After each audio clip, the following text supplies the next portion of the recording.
I'm going to keep it very domestic and in keeping with much of the theme of this conference, very plumbing.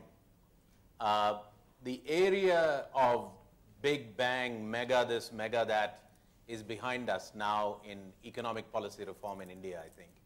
I think India needs to focus for its own reasons, as Michael just pointed out, that for its own reasons on a whole variety of things. I'll mention only one macro thing and then go into several little things that India can do that there's little controversy about it, we just need to get done.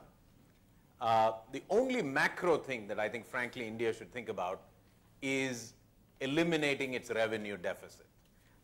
For those of you who read country balance sheets, revenue deficit is a shameful statistic for any country. It's simply the difference between revenue and expenditure.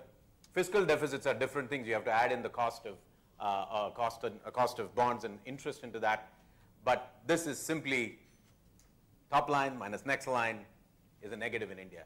I think the first thing we need to focus on is a time-bound exit from a revenue deficit. I've said this again and again. We actually were in a situation about 7 years ago when we were very, very close to having done that. But I think it's really shameful that we are there. From there comes the problem of inflation. So these are the two big macroeconomic issues that India has. But the inflation problem has now gone beyond simply the RBI being able to control it.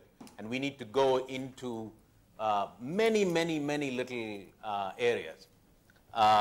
You know, through the day, people have mentioned that some part of the budget, at least, was cut and paste from the interim budget of the UPA. But some parts of our budget have been cut and paste for the last 10 or 15 years. So the same section comes out. The section on corporate bonds, for example, is one section that has been pasted for about 10 years now. We need to have an effective, deep, liquid corporate bond market. And if you read that sentence in 2006, in 2004, in 2002, 2001, it will read roughly the same. And we don't have an effective, deep, liquid corporate bond market. Not because people don't agree. Every reasonable person in this audience will agree that we need a corporate bond market. But like the CFTC fought with the SEC in the US, our SEBI fights with the RBI, and purely for territorial institutional reasons, we don't have a corporate bond market. So that's one. A second, which I've written about recently, is bankruptcy reform. Michael was mentioning 1980s laws being antiquated. Our bankruptcy law for personal bankruptcy dates 1909. It actually predates independence, as many of our laws do.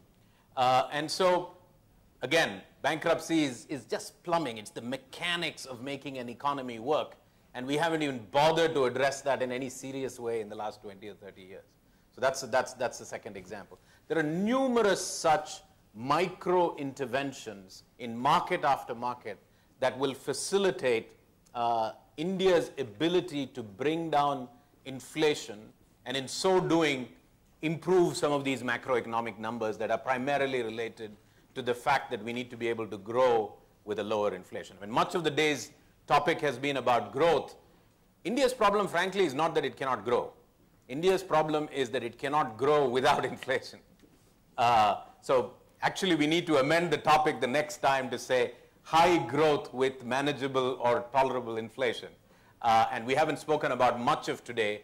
India's problem is really that we can't grow without inflation because we are constantly battling the pipe, the supply pipe, on a variety of fronts, whether it's the agricultural supply chain, whether it is bringing certain, I mean, take the latest policy. I mean, it will look like, to somebody, it will look like a teleprinter running 50 years back when the Prime Minister announced that we need to arrest hoarders of onions and potatoes.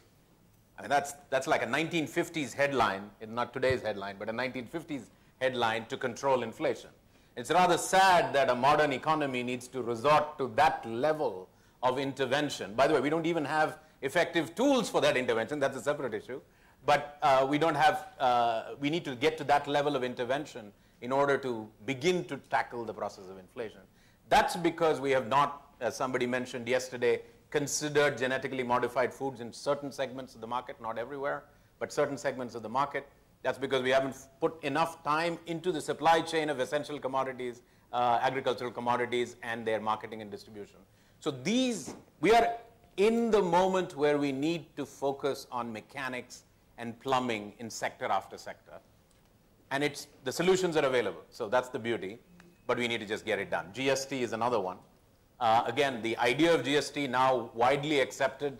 In India, the opposition opposes. The opposition actually proposed the resolution. Now in opposition, they oppose.